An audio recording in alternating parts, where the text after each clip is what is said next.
Welcome to Wild Spirits Outdoors, the place for real hunting talk, tactics, and a few laughs. Now, let's dive in with your host, Brad Deachon.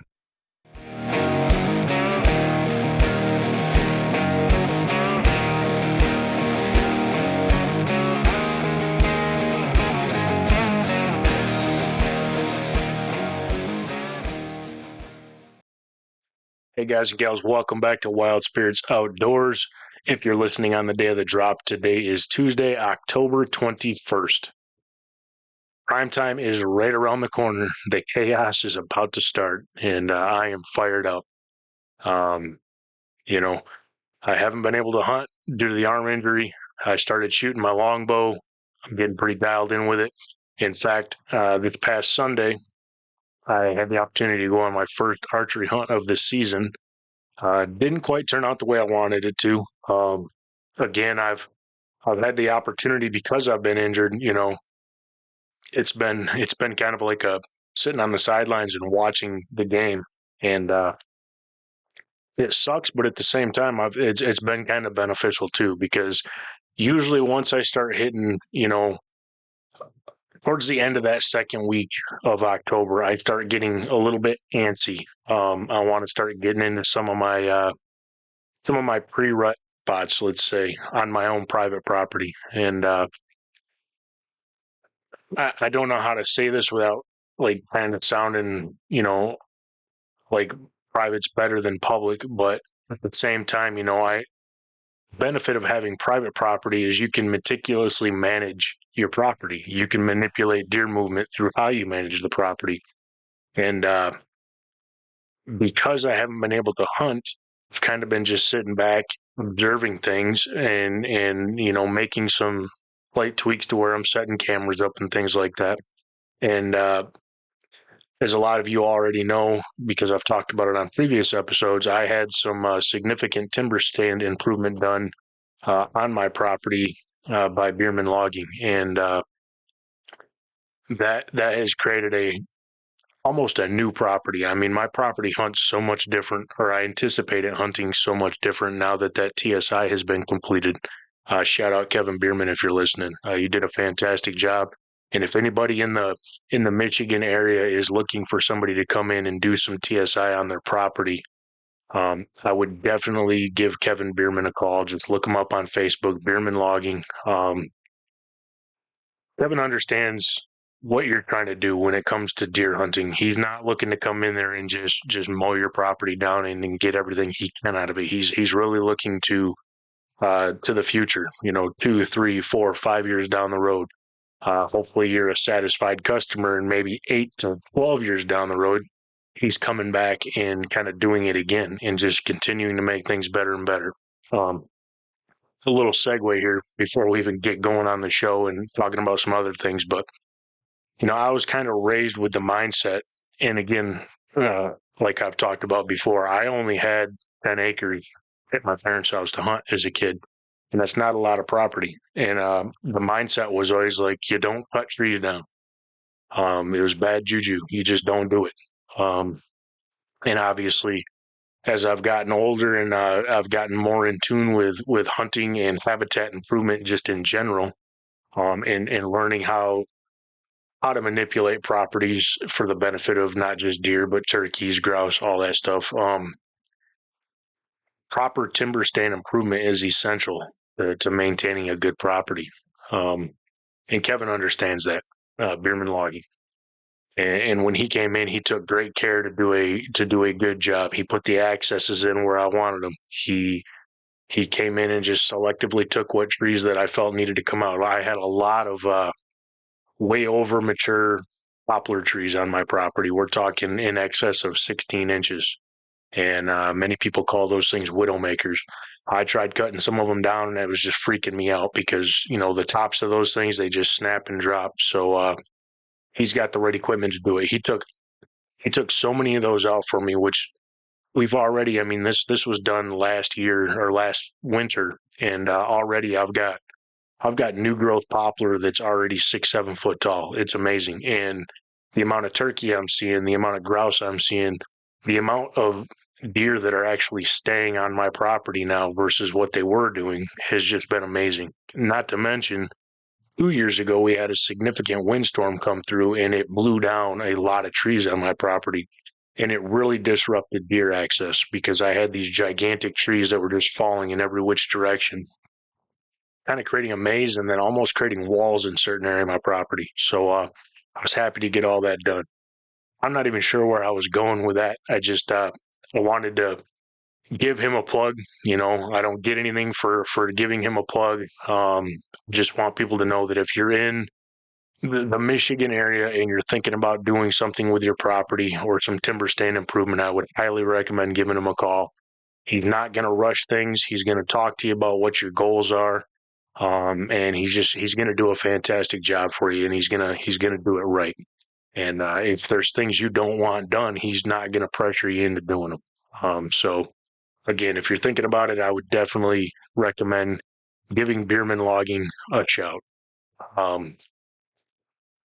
Now back to what I was talking about with kind of looking at it from the outside looking in, because I couldn't hunt, and being antsy and just I want to hunt. So not being able to hunt has really forced me to just step back and look at things and really start game planning for, Halloween, because that was kind of my goal from when I got the injury. The doctor was saying, maybe mid to late November you'll be back. I was already thinking pushing that forward, hopefully around Halloween. Rehab has gone fantastic. Wasn't comfortable with trying to pull back my compound. And I've said for many years that I wanted to get back into a traditional bow. Not saying I'm just going to get rid of the compound. I love hunting with my compound. And what I was saying about this was I'm not confident enough with my longbow to go sit in some of my good spots yet on my property, where my shots are going to be in that 20 to 35 yard range. I'm definitely confident in that, 20 and in range with my longbow. I'm feeling really, really good about it. But the way that most of my stands are set up, 20 yards is probably, that's my ideal shot, but that's probably about my closest shot, just the way that I've got my stand set up and where I anticipate the deer movement coming from. So I was a little nervous to take the longbow in there and, have one of these bucks that I'm, interested in harvesting show up and be out there at 25, 26 yards. And with my compound, that's a no-brainer to me. I mean, that extra 5 yards with my compound doesn't mean anything. With my longbow, that's a significant difference. Maybe not for those that are well versed in shooting traditional, but for me, it gives me an uneasy feeling. So I was definitely looking for that 20-yard and in. But I tell you that because I have been shooting it, and I've been shooting very, very well. And I've decided to limit myself to nothing beyond 20. Like really, 15 to 18 is where I'm feeling really, really good. I feel confident at 20, but I really wanted that 20-yard in opportunity. If you're from the West Michigan area, or I think just about everybody around here, Wisconsin, Indiana, Ohio, we got a significant amount of rain over this past weekend. It wasn't like crazy, crazy storms. It was a long, steady rain, and we really needed it. My food plots can attest to that because they went from like just choked out, nothing wanting to grow, nothing wanting to germinate to, by Sunday evening, it was just amazing. Things just started to come to life in my food plots. So I'm very thankful we got that. But anyway, Sunday afternoon, I was like, all right, the rain's letting up. It's supposed to stop raining by about 5 o'clock.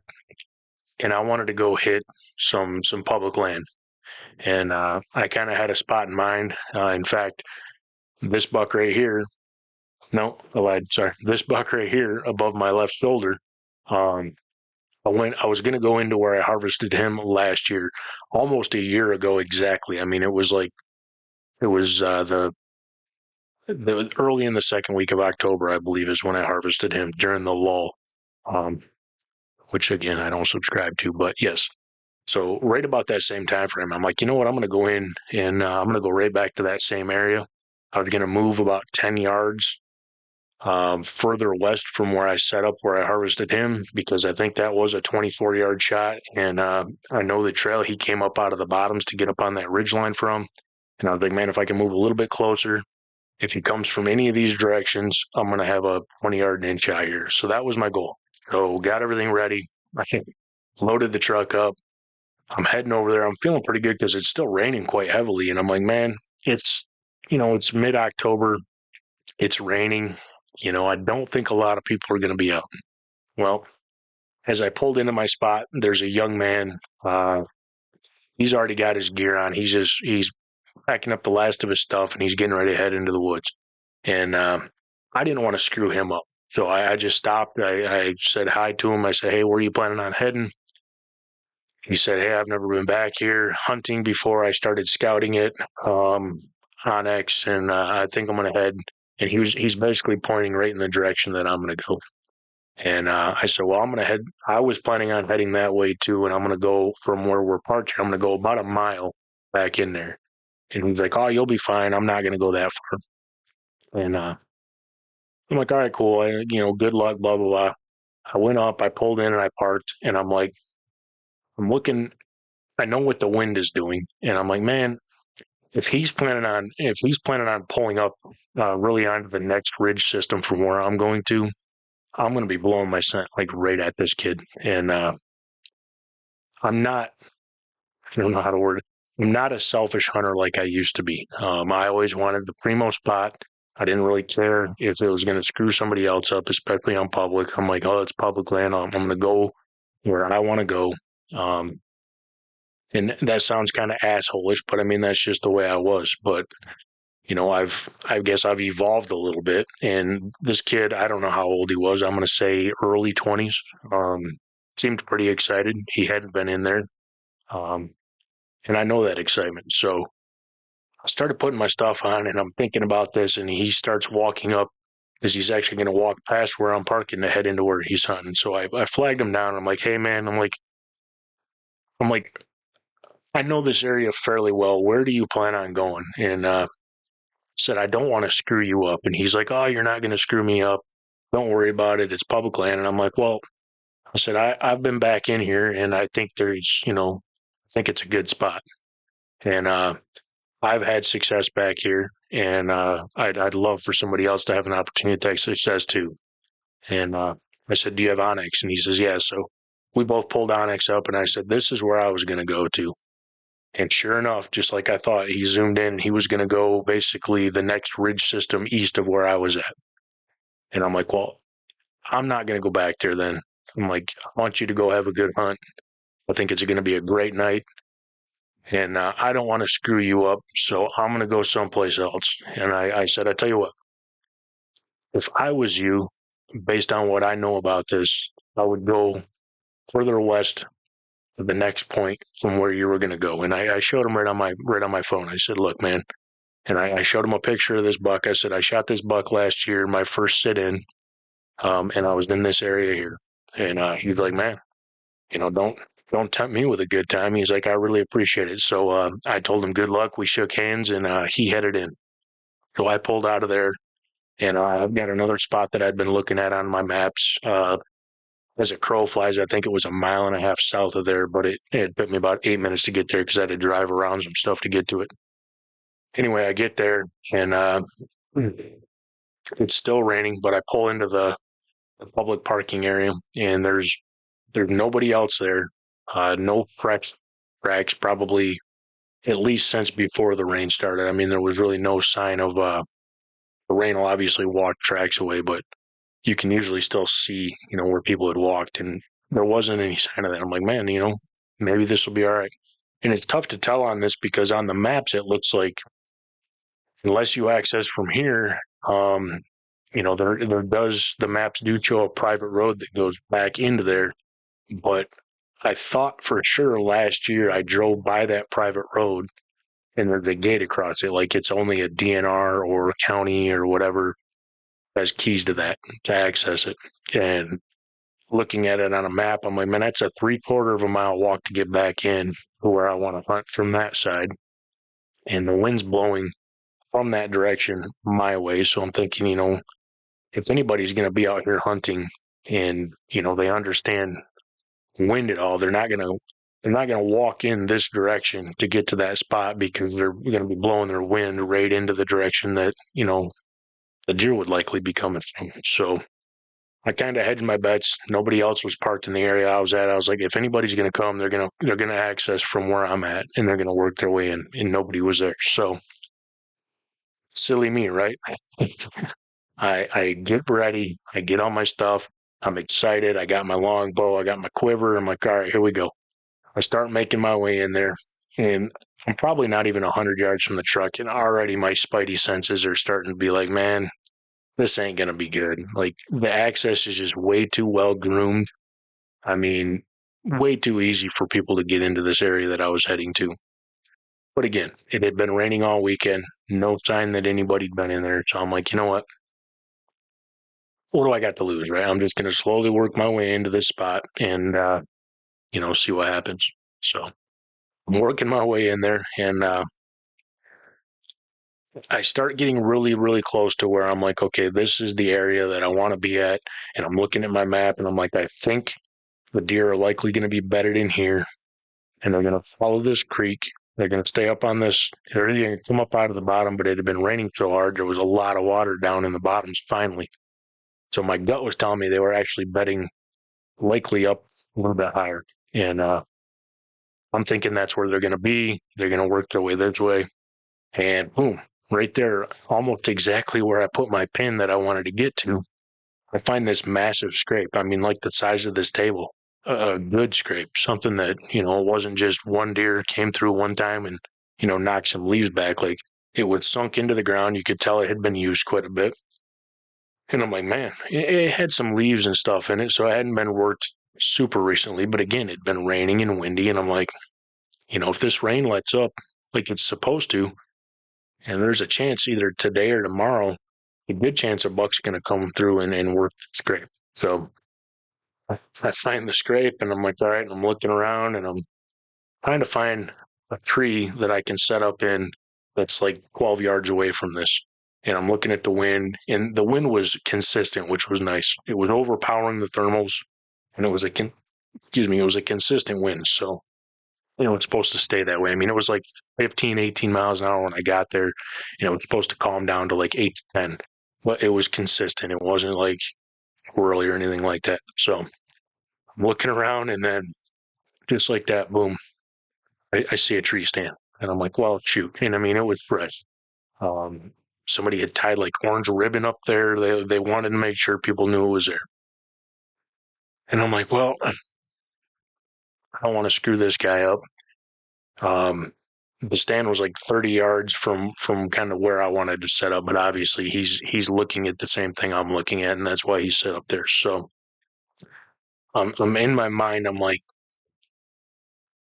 odds are this guy's not coming out tonight, because he should really be out here already if he is.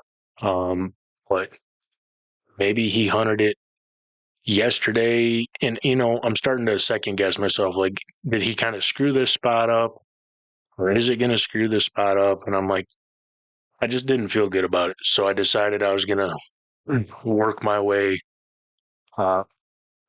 not towards where I thought there was a good chance deer were bedding, but I was actually going to turn, and I was going to follow the creek. And there was another system that looked very similar to that one, up farther. So I was going to work my way along the creek and get into that next system. And that's what I did. So I slowly am working. I'm kind of still hunting my way. And I get up to this next spot, and I'm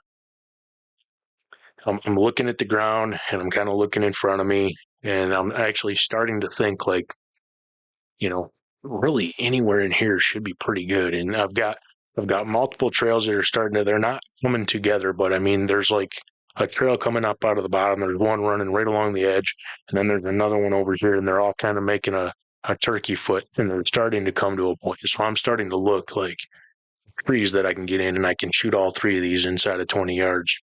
And as I'm looking up, I'm looking at the ground, and then I thought I caught movement, and I look again, and another bow hunter is working his way in from the opposite direction. And, we're still like, I don't know, 80 yards probably between each other. But we obviously saw each other. I tipped my bow to him, let him know I saw him. And I'm like, well, I'm not going to keep going. He's obviously either still hunting or he's working his way in here. Maybe he was coming to hit that stand that I had walked past previously. I didn't know. So turned around, I worked my way out of there.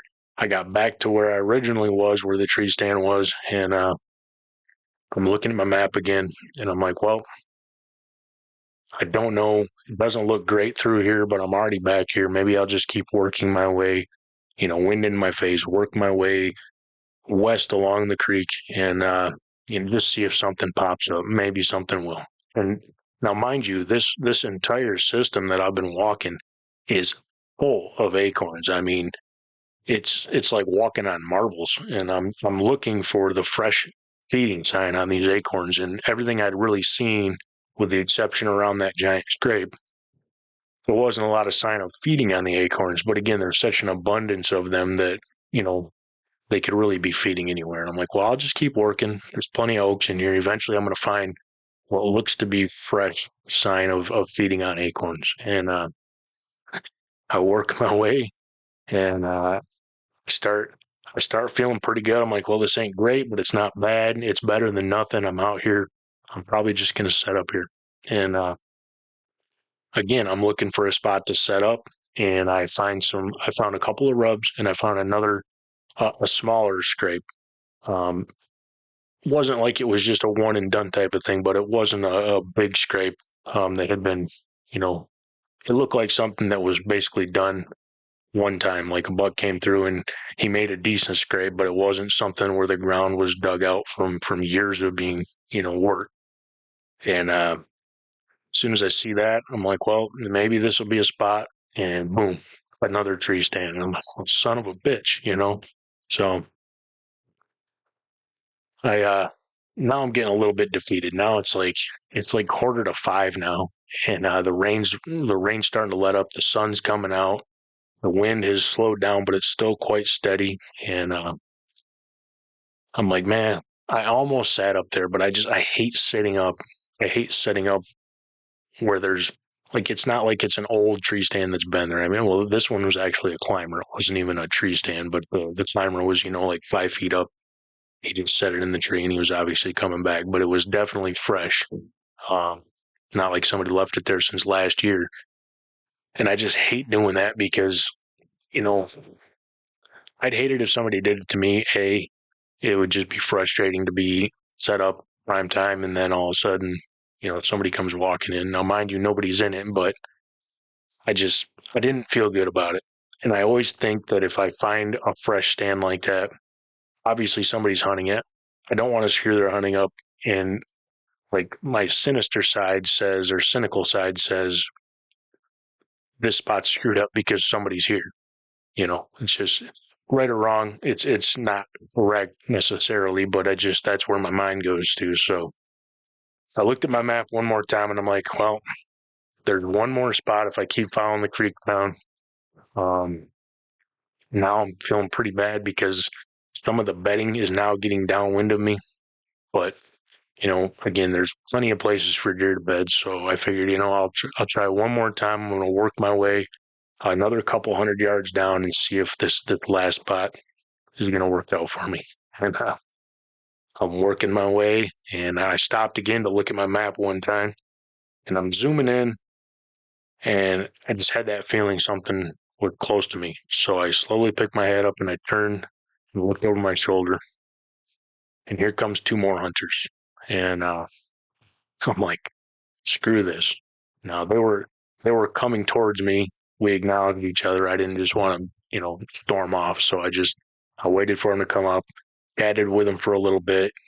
He told me where he was going. I said, well, I'm just going to get out of here because I feel like, I need to go. It's just, there's too much activity in here. And he's like, well, there's a spot on my way to my spot where it looks like the deer really been funneling in here. And if you want, you can go set up there, which I really appreciate. So if that guy happens to be listening, I do appreciate that offer, but my wind would have been blowing right at you, and just I would have been screwing your hunting up. And the way you were accessing and the way I was coming in, nothing felt right about it. So ultimately, I shook hands with him, told him good luck, and I slowly worked my way back out and made it back out to my truck. And I actually didn't. I didn't end up setting up anywhere yesterday. So I put a tracker on. I think I put in a little over 3 miles walking, and saw some good sign. But that particular block of timber, that was booked. I mean, I saw multiple tree stands besides those, but just that block of timber was getting worn out. So I like to pull out and just kind of call it in that spot. I've got some other spots in that area that I may go to, but I say all this to say, my arm is doing fantastic. I had my follow up with my surgeon last Wednesday. I talked about it on last episode that I was going to see him. He gave me basically the green light. He said, I'm not going to completely release you.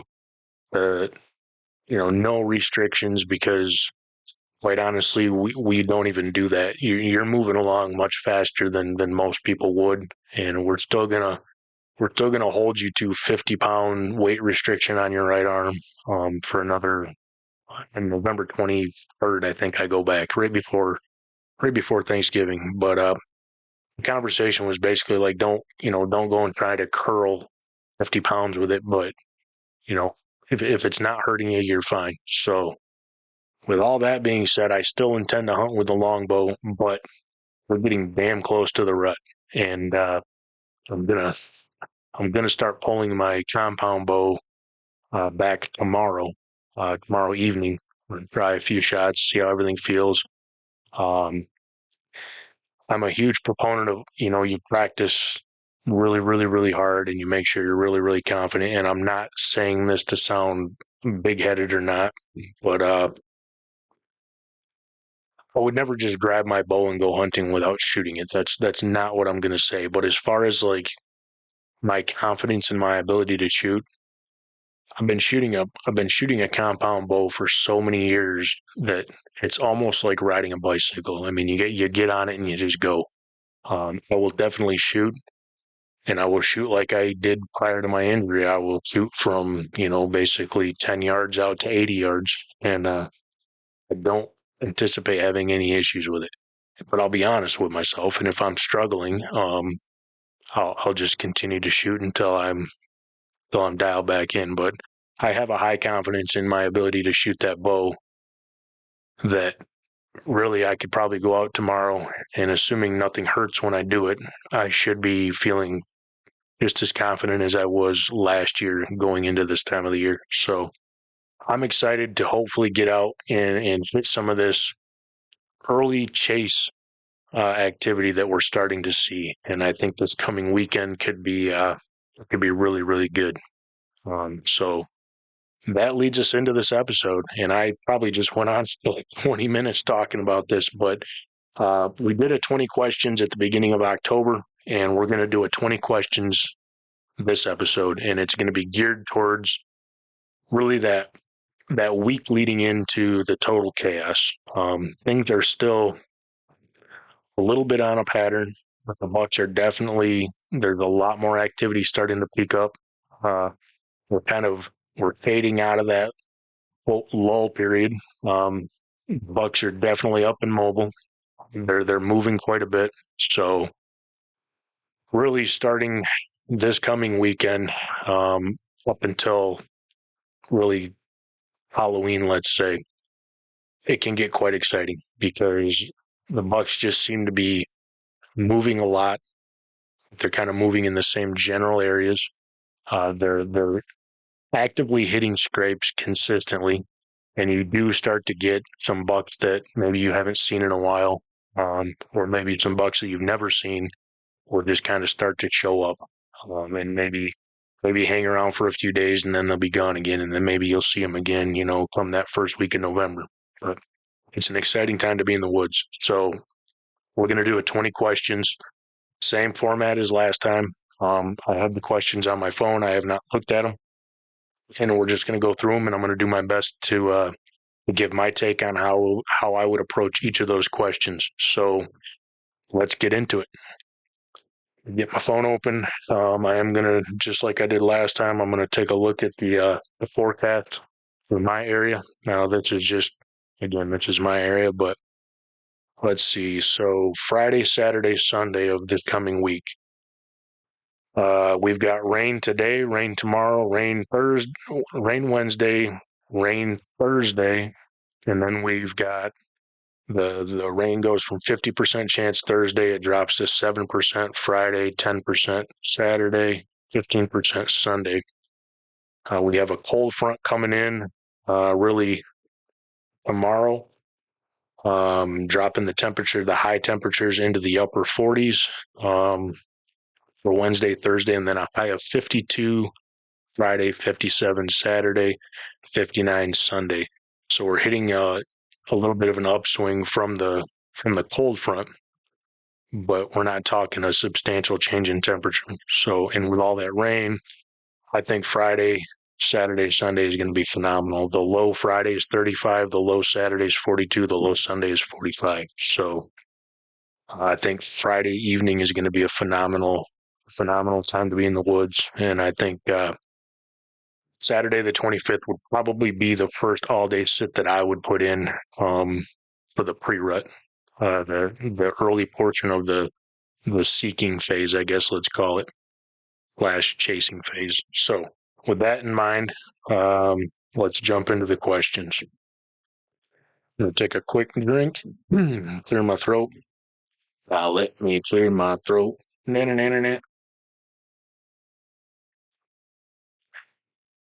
Sorry, but I had to bust that out. All right. Question number 1. What is the go-to sign that tells me that bucks are getting on their feet more so in daylight?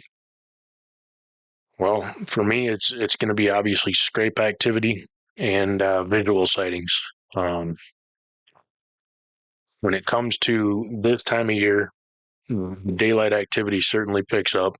On private land, at least on my private property, I'm running trail cameras, and the trail cameras are kind of, supporting that assumption, I guess. I'm seeing daylight pictures of bucks on scrapes, and I'm seeing them on multiple scrapes on my property, and it's really starting to help me see, okay, they're bedding over here, they're working their way through here, they're hitting a couple food plots, they're hitting oaks, but they're hitting these scrapes on their way through. So on private land, it's going to be the data I'm getting from trail cameras on the scrapes, and then just visual sightings. On public land, it's going to be the same thing, but I can't confirm that it's daylight because I'm not running trail cameras, but I can kind of use the information I know historically, as well as the trail cam data I am getting from my private land, to kind of give me an idea in general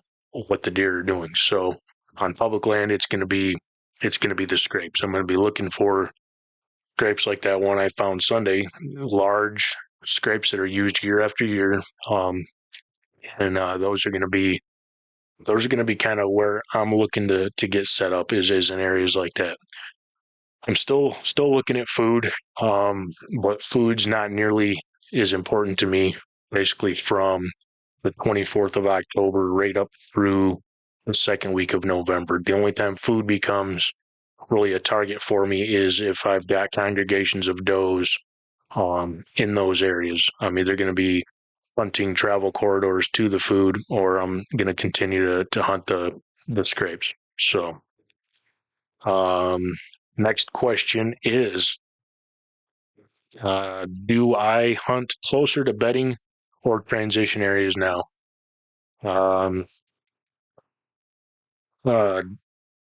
Probably more in the transition areas. Again, you find in transition it's kind of a weird term because, I mean, what is a transition area? I think of transition areas as edges, whether it's clear-cut edges or conifer edges or field edges or CRP edges, or just a change in what is on the forest floor can be an edge. You can go from hardwood oak to to a congregation of, softwoods, well, that's an edge. Those are transitions to me. Funnels, pinch points, fence crossings. To me, I can kind of lump all that into transitions. Um, During this phase of the rut or the pre-rut, I guess, transitions become more what I'm focused on than bedding is. I don't really anticipate you'll get a couple of does within the next week or so if they haven't already. That might come into heat a little bit early, but I don't think that's not that's the exception, not the rule. Um, as we really get into the rut, you know, getting getting on bedding areas and getting on the downwind side of bedding areas along travel corridors is going to become more prevalent for me. But right now, really for this next week to 10 days, it's going to be those transitions, and it's going to be transitions that have obvious scrape activity in them, and I'm always looking for not just the random little scrapes here and there. I'm looking for those big legacy scrapes that are used year after year. That's kind of where I want to be. So yeah, transitions is going to be my primary focal point. Next question is, how much weight do I put on fresh scrapes? Well, we just talked about that. I'm going to spend the majority of my time essentially hunting the scrapes. Now, that doesn't mean I'm setting up to shoot the scrape. It just means that when I find those, I'm getting myself set up to take advantage of that scrape, anticipating a buck is going to work his way to that scrape. And I'm very mindful of what the wind's doing, and I'm very mindful of how I anticipate that buck is going to approach the scrape. You know, they sometimes you hear people say they don't ever just come straight to the scrape sometimes, or they'll J hook around it. Well, yeah, I've seen them do both. I've seen them come right to a scrape, and I've also seen them work their way around a scrape and a J hook into it. I've also seen them not even come to the scrape at all. They just work their way downwind of the scrape, and they're using their sense of smell and their Jacobson organ to see if there's any fresh scent in it. And if there is or there isn't, I don't know which one they're smelling, but sometimes they won't even approach the scrape. They'll just work their way around it and then keep on moving. But I'm always trying to get myself set up, not necessarily so it's 20 yards to the scrape, but I want to be 20 yards from where I anticipate a deer coming around, whether he's going to J hook into it or he's going to work right into it. I just want to be downwind of that so that I'm anticipating the deer coming between me and the scrape. Excuse me. Next question is, I swear I don't read these and it just cracks me up because I always seem to answer the question prior to, but it says, when you find a hot scrape or a hot scrape line, do you sit right on the scrape or downwind of it nearby? And I literally just answered that. So that was a quick one. We'll move on. What kind of terrain features do you think produce best? Funnels, ridges, creek crossings, etc. Um,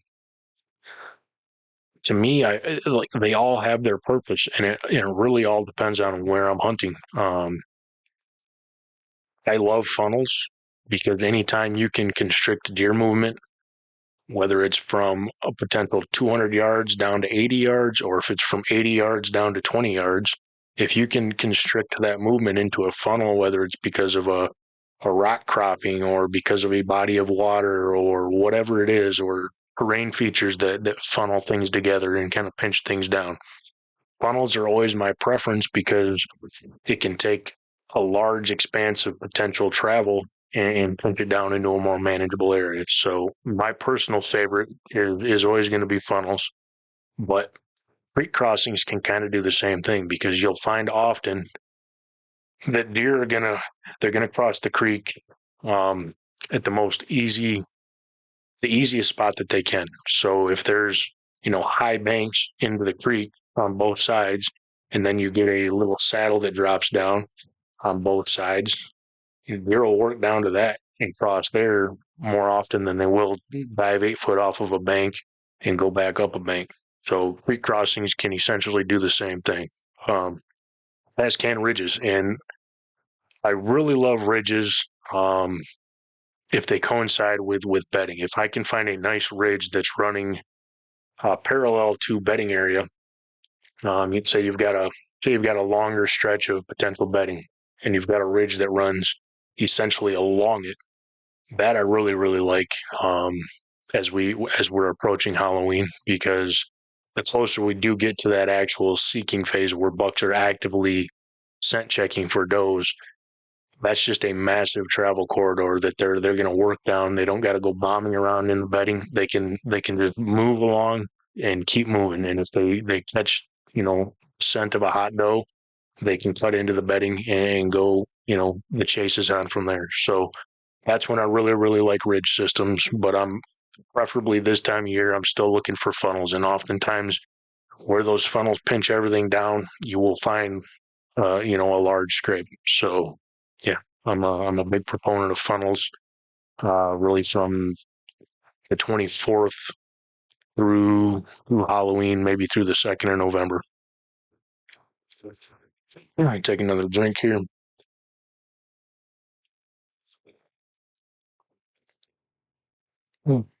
That's one. I was going to start laughing because I was like, I just answered that, but it's that same question. Now we got some questions relating to weather and weather conditions. What's my favorite kind of weather front for this week leading into Thanksgiving? Um, Pre-rain, post front, or just kind of the same temperature throughout. Um, I'm a, I'm a post front fanatic. If I can get in on the back end of a good cold front, it seems like the beginning. If you get a cold front where say temperatures go from a high of 54 to 45, that's a significant temperature change, but it's not massive. And it's not going to, I don't think that's going to have a major impact on deer movement. But if you go from a high of 54 to a high of say 35, that's almost 20 degrees. That is a significant cold front.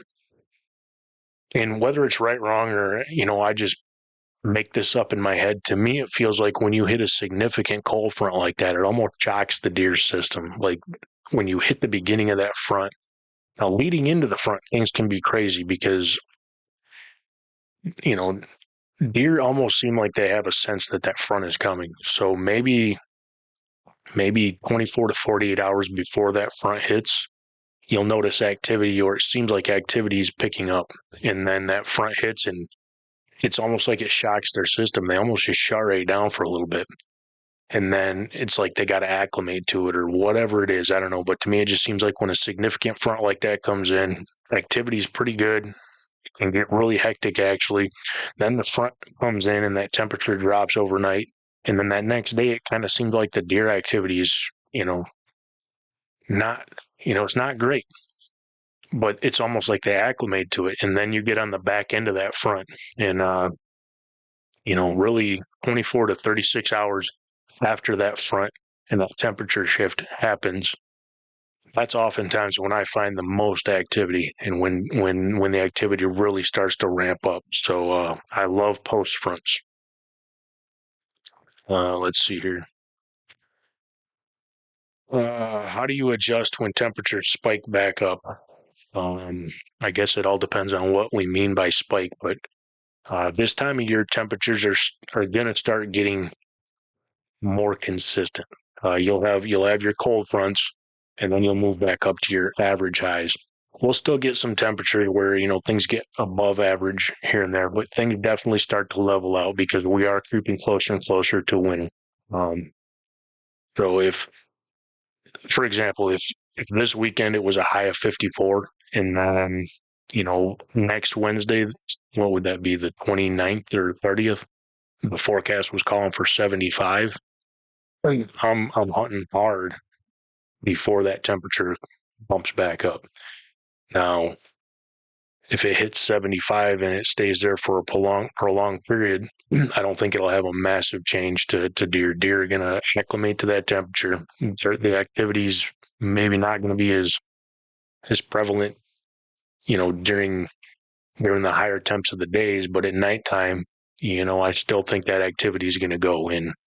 I don't believe, I don't think many people do, but I do think there's a decent amount of people out there that think that if you get these really, really warm temperatures, like the rut shuts off, but it doesn't. I mean, the deer will just, the does are going to adjust their activity and they're going to do more of their movement nocturnally. And the bucks are going to do the same thing. Doesn't mean you can't kill one middle of the day when it's 75 degrees in November. It just means that those odds aren't going to be great, but it doesn't mean that the deer aren't moving. They're going to do more of their movement activity nocturnally. And I'm telling you right now, if you get on a hot doe, I don't care if it's 40 degrees out or if it's 80 degrees out. If she's hot and she's ready to breed, she's getting chased. Doesn't matter what the temperature is. So, as far as how I adjust back, really from basically from the 24th, the middle of November, things aren't going to change that much for me because the breeding phase is going to happen, and all you got to do is be in the right spot when the right doe that's hot comes through, and it really doesn't matter what the temperature is going to be. Now, if there's no doe, you're definitely going to see more bucks more active in daylight when the temperatures are cooler. They're going to be moving farther. But yeah, I'm not, unless things get way out of whack, I'm not really worried about that temperature spike. Let's see here. Are you hunting mornings, evenings, or all day sits at this point? Well, on the weekends, I'm likely going to be putting in pretty close to all day sits starting this coming weekend and really going through the middle of November. Um, I guess if I had the choice, it would be all day sits. Maybe not sitting in the exact same spot, but I don't anticipate leaving the woods. I'm gonna hunt as long as I can or feel confident in a particular spot. And then if I have to make a slight movement, I might do that, but I really wouldn't anticipate coming out of the woods. Now, if it's a weekday and I got to work, obviously, if I have the opportunity, I'm going to go out and hunt, and it's going to be an evening hunt. So, what wind direction has historically been my best? Well, historically, a northwest wind is pretty common where I hunt this time of year. So, one thing I will say is if you get these cooler temperatures, but then you get that brief southwest wind, it seems to be good for me, but I don't think I can't really say, oh, because it's a southwest wind, it's better. Predominantly this time of year, I'm setting everything up for west winds, and any kind of west wind is going to be in my favor. How do I play thermals in hill country versus flat ground? Well, we kind of talked about that last time, and it kind of holds true now still. In flat country, thermals play a role, but it's not nearly what it's going to be in hill country. I'm going to spend way more time paying attention to what thermals are doing in hill country than what they're doing on flat ground, because on flat ground, the thermals are going to stay fairly consistent unless you're backed up with water or something like that. So thermals, again, their primary impact for me is going to be in hill country. Excuse me. I've never done this before, but I got to take a leak. So we're going to pause real quick, and I'll be right back. And we're back. Man, I went to the gym before recording, and I was drinking a lot of water. And yeah, that's kind of embarrassing, kind of funny. But I'll edit the awkward silence out when I ran out to take a piss. So I apologize for that. Back into it. Next question is, do I think mature bucks are already starting to bump and chase does, or are they mainly just checking scrapes? Again, you can have those come into estrus early, and it seems to me that if one does do it, she'll get a lot of young bucks chasing her, and it can create some chaos. But primarily speaking, right now it's when I'm looking at trail cams, and I'm going to go back to that because I've been getting a kick out of my trail cameras really over the past 3 or 4 days, and it's just going to get more and more over the next week. I have some cameras set up. I run stealth cam, and I've got a couple of the 360 cams, and I've got them set up basically in the middle of my food plot, and I can get 360-degree pictures around them. I'll have I'll have does out there feeding, and all of a sudden you just get this blur of a doe taking off, and here comes a spike or a 4-point or a young 8-point, and he's on her. I mean, he's chasing her all over the food plot. He's nowhere near ready. Usually it's a yearling doe that he's chasing. He doesn't know what's going on. These young bucks they're so horned up. They know it's coming, but they don't know what the hell they're supposed to do. And the more mature bucks they just seem to know. It's hard to really describe. They just seem to know. Now, if you get a doe that's acting really, really edgy towards other does, she doesn't want to be around other deer. That can change things. She could potentially be, coming into heat, and then things can get a little wild. But right now, for the most part, I would say the mature bucks are still really just, they're kind of establishing their dominance. They're trying to let every other buck know in the area that they're there. They're working scrapes quite consistently and quite regularly. How do you recognize daylight movement from a specific buck? Really, the only way I'm going to recognize daylight movement from a specific deer is through trail cam data or through visual sightings. That's kind of an odd question. I mean, I think I understand where the question is coming from, but unless you can physically get eyes on them or you have trail camera data to support, you're only making an assumption based on where you're seeing the activity in relationship to where you believe that they could be bedding or feeding. Kind of give yourself an idea of if that sign is being utilized or touched during daylight. It's gonna have to be a visual sighting or trail cam data. Maybe somebody else that's listening, if you hear this, maybe comment. This is one that I personally I don't see any way that I can recognize daylight movement from a specific animal without visually seeing it or having it on trail cam.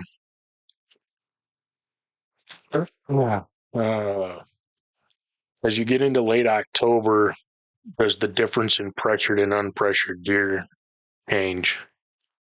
Yeah, I would say so. I think even higher pressured deer they're going to be not reckless, but they're going to become less concerned with the pressure. Because again, these animals that we chase and we love to chase, they live very simplistic lives. Their entire job is to not die, to eat, to drink, and to breed. And they have a very short window to breed. And I always liken it to us as human beings. Guys out there, and girls out there too. Let's say that I get a little PG-13 here, but it's just kind of funny because, if you've been married long enough, it might feel like girls only want to do that particular thing very, very rarely. But I digress. What I'm saying is, if as the human species, we could only partake in that activity really one time a year, and it was for, let's say, maybe 30 to 45 days of the year, we would be going bonkers.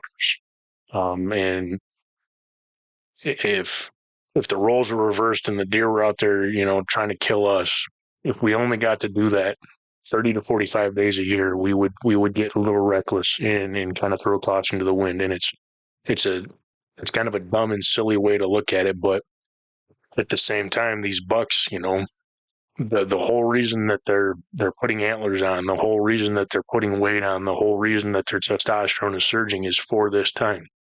And even in high pressured areas, that urge to breed is still going to overpower certain things.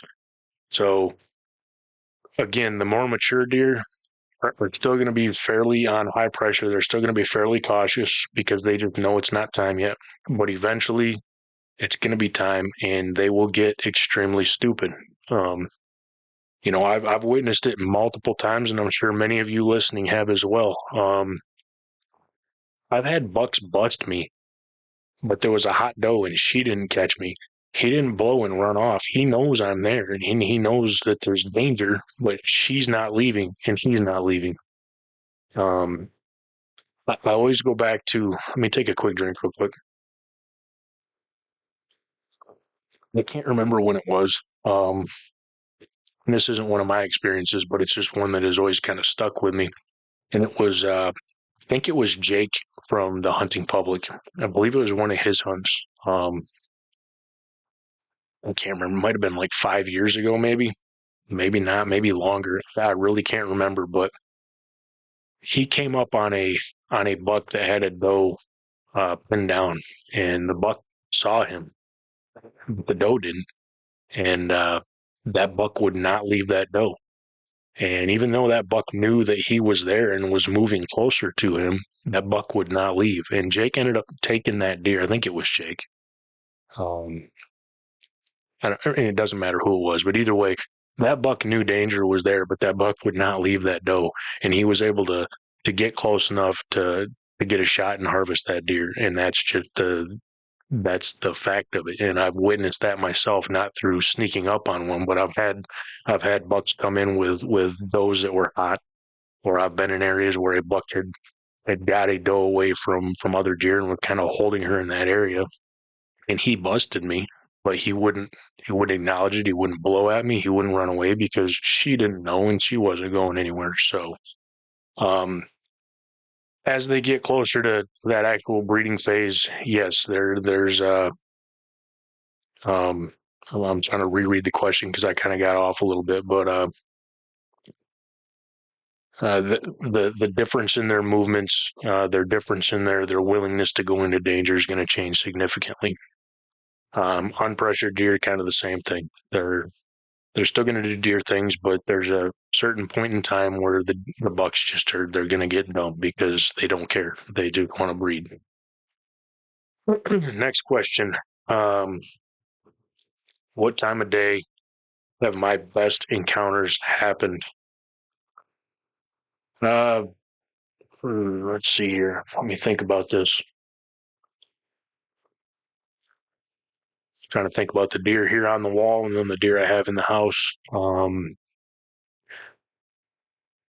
Really, I think this time of year from late October to say the 10th of November. 1, 2, 3. I think 4 of these deer on the wall here I shot between 10 a.m. and 2 p.m. So I love midday. Midday is probably my favorite time to hunt this late November or late October into November time period.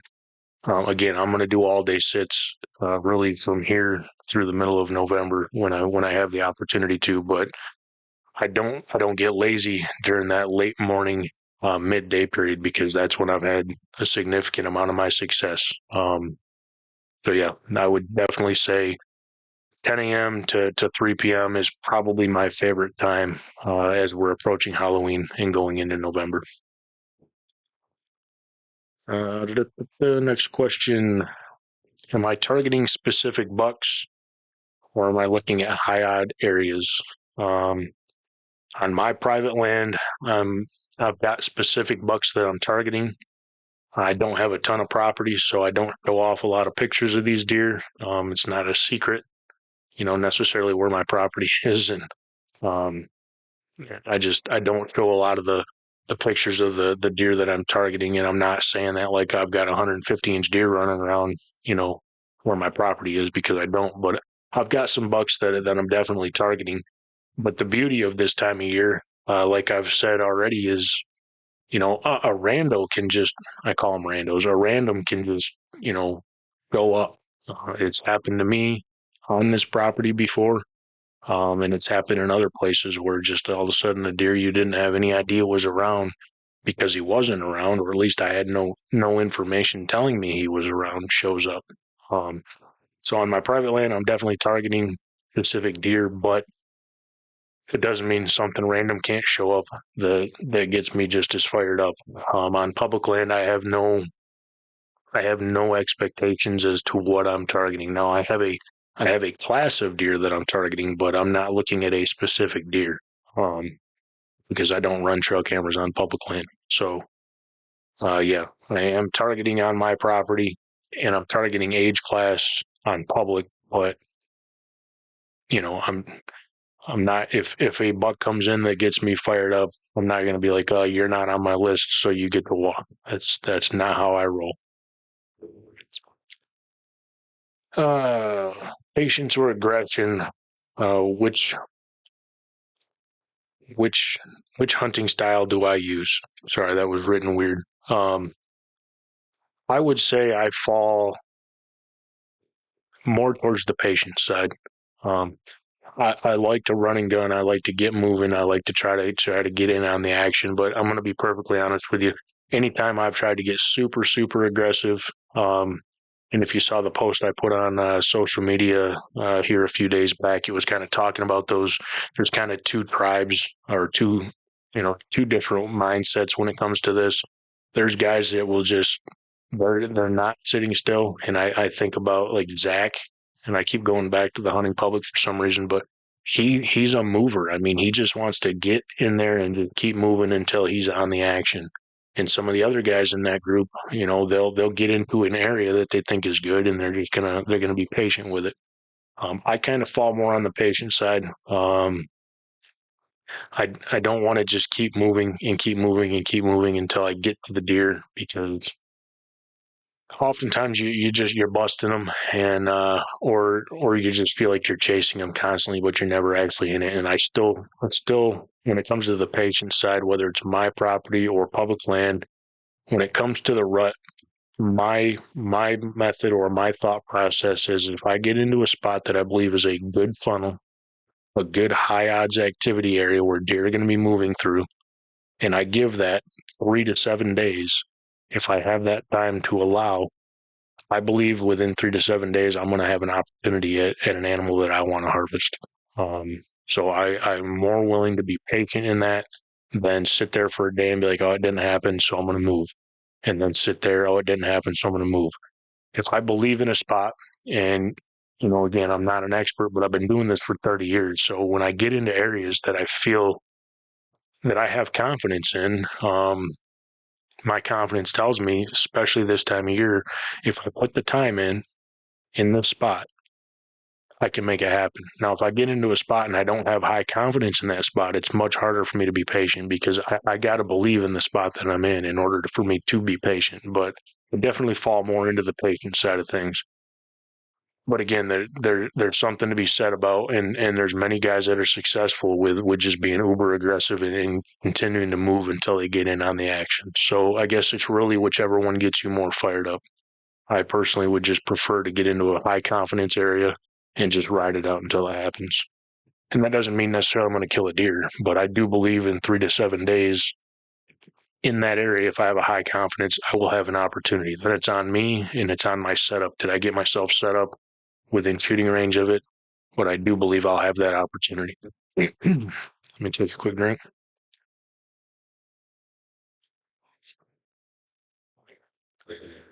In late October, do I call or rattle or use scents? I don't really use a lot of scents. I mean, I have. I'm not going to say they're worthless, because I don't believe they are. I think they have their place, and I think they can be beneficial. But when it comes to calling and rattling, I am 100% doing it.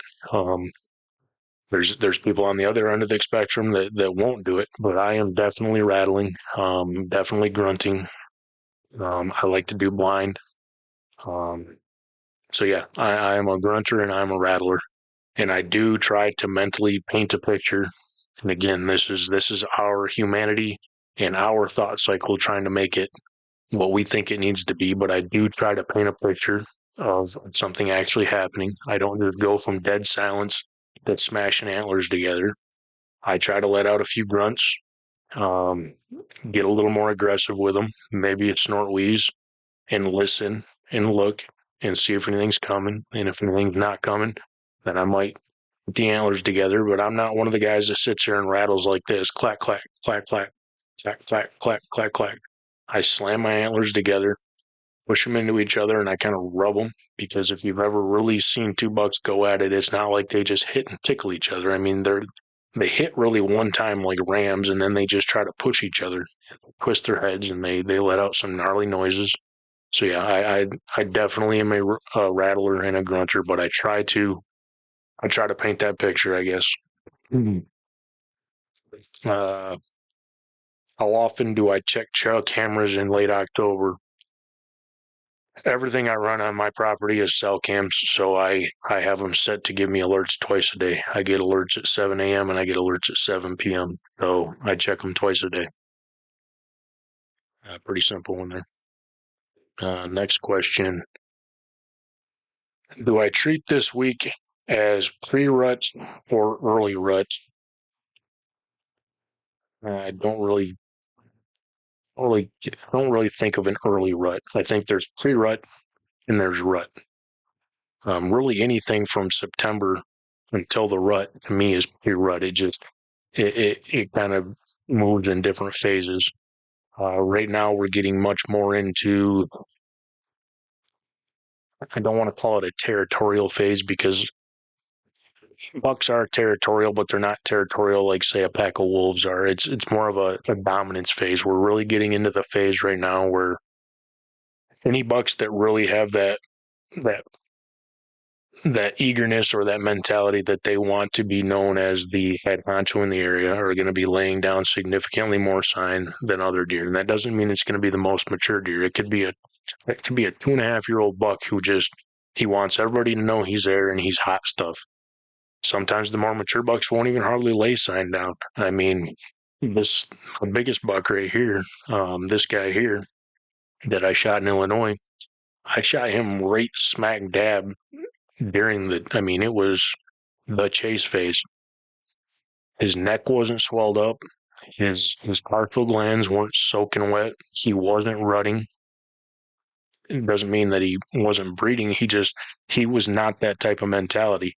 Now this guy here, this one I shot in December, and he was rutting. I mean, he was super aggressive and just vocalizing, and there must have been one hot doe around, and I had several does and some other bucks when he came in, but he was doing his very best to let everybody know he was there and he was the boss. So I treat this as I'm going to call it the dominance phase. The bucks you're going to see doing the most activity right now are the bucks that want other deer to know that they're there and they want to exude their dominance or display their dominance, I guess is the way I would put it. All right.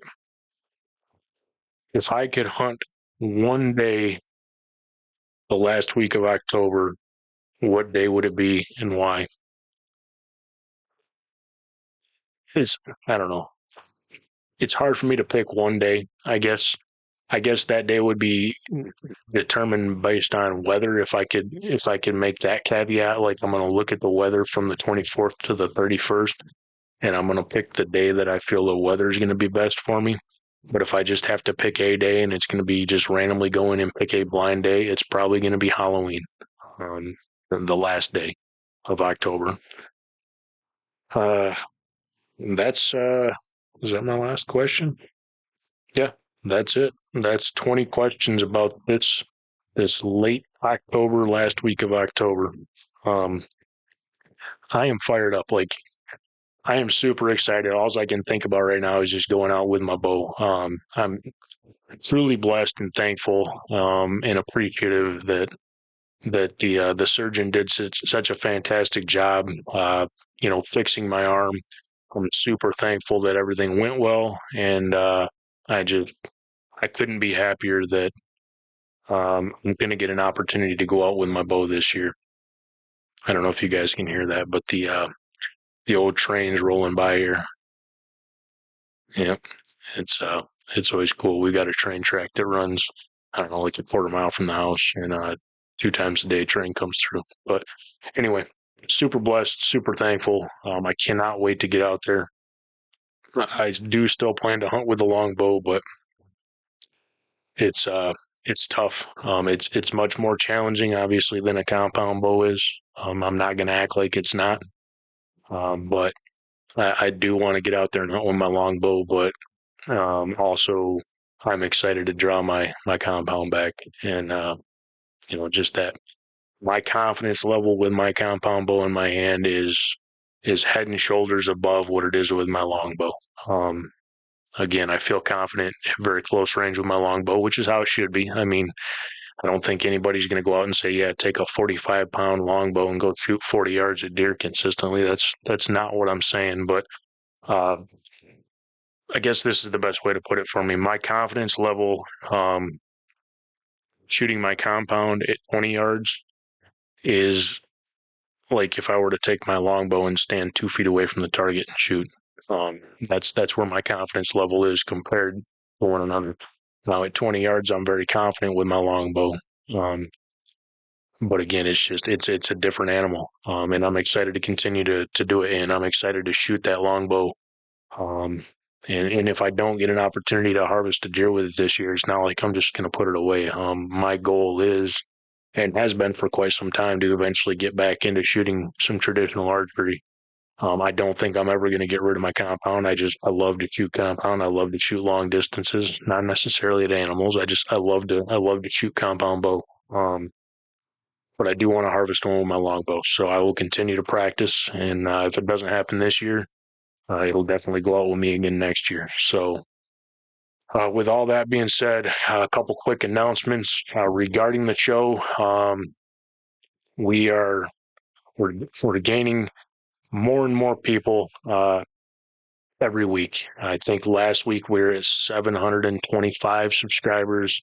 The day when I checked, we were at 760. We're approaching 1,000 followers, and I'm just amazed by it, and I'm humbled by it, and I'm excited about it. And I'm excited to keep doing this. And again, I want to continue to make it better, make it more immersive. Still working on trying to get some guests lined up. Please bear with me. I hope I'm not boring you guys with just me sitting here yakking, but I want to bring good content, and I think we'll get some people in here pretty soon. It's just, like I said, everybody's got life, everybody's got jobs, everybody's got families, and now you add on to it, we're kind of hitting that marathon that's coming. The rutcation is about to start, so it's probably just going to be me for the next couple of weeks. But I think we'll have a guest in here, hopefully before December hits. And then we talked about it a little bit last week, but merchandise is dangerously close to being shown on social media. So Wild Spirits Outdoors on Facebook, at Wild Spirits. I don't even know what it is on Instagram, to be honest with you. I should probably do more with Instagram than I do. I don't know why I don't, but it just seems that I get more feedback and more communication and things through Facebook. But yeah, we've got the Instagram. Just search Wild Spirits. You'll find it on Instagram, Facebook, Wild Spirits Outdoors, the website, wildspiritsoutdoors.com, and then YouTube is at Wild Spirits Pod. I will be showing some of the merchandise, I believe, within the next week on social media. So keep an eye on that for Facebook and for Instagram. I'm excited to show off some of these designs and get some feedback, and hopefully we can get some pre-orders going and get that out for you. So we're here, guys and gals. It's time. The rut is right around the corner. The breeding is going to start happening, and I'm excited. I'm so fired up, and I continue to see, every day. One of the social media can suck, right? I mean, it just you get the fear of missing out. You get all these different posts of different things happening, and you get the influencers. And I don't want to say that I don't like influencers, because that's not what I'm saying. I mean, I follow a lot of people that are considered to be influencers, and there's a lot of great information. And I guess in a sense, that's kind of what I'm trying to do with with Wild Spirits Outdoors, but I'm trying to do it in a maybe a little bit different light than others are, my own style, I guess. And I'm trying to keep it real and keep it down to earth. We're not going to just sit here and talk about shooting booners, because where I hunt, you know, you're not going to see a booner. It's just not going to happen. You might, but it's not like that's what I'm going out there and it's 170 or bust. It's not 160 or bust. It's not 150 or bust. It might not even be 120 or bust. It's what gets me fired up. And if I shoot it, it's going on the wall because I'm proud of it. And that's just the way it is for me. And I hope that's resonating with people. It doesn't mean that there's certain places that I go where I'm going to shoot a buck like this one over here. I'm going to be shooting something like this over here. But it's just, I'm trying to do this. I'm trying to make it real. I'm trying to make it relatable. I'm having a blast doing it. To be honest with you, when I started, I didn't even know if I'd make 10 episodes, because I know how much I am passionate about hunting and how much I love to talk about it, but I didn't know if this was going to be something that I was going to be able to make sustainable. But I really believe I can. And it's feedback from everybody listening that helps make it better. So if there's something you want me to talk about, or if there's a topic on your mind, shoot me a message, Facebook, Instagram, through the website, however you want to do it, on Spotify, iTunes, iHeart, whatever. Just drop a message. Let me know what you guys want me to talk about. Really, for the next couple of weeks, it's going to be pretty hot and heavy on the whitetails. And, this time of year, that's what we're here for, is for the embracing that chaos. So make sure you guys are ready to rock and roll. Be safe out there. Wear your harnesses, straight arrows. This is Wild Spirits Outdoors. Take care.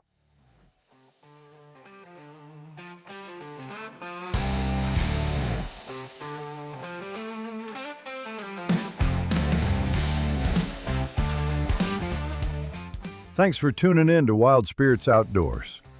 We appreciate you joining us on this journey. Don't forget to like, follow, and share wherever you get your podcasts. It helps us grow the tribe and keep on chasing the wild. Stay connected with us on Facebook and Instagram at Wild Spirits Outdoors, and also on YouTube at Wild Spirits Pod. You can also head over to www.wildspiritsoutdoors.com for more content. Until next time, chase the wild, feel the spirit,